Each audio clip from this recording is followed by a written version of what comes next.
هل تساءلت يوما عن مشاهدات الأجسام الطائرة المجهولة؟ تخيل أن هذه القصص ليست وليدة العصر الحديث، بل تمتد جذورها لآلاف السنين.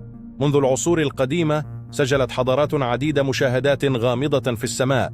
في الصين القديمة وثقت الكتابات ظهور أضواء غامضة، بينما في روما تحدث المؤرخون عن أجسام مضيئة تحلق في السماء.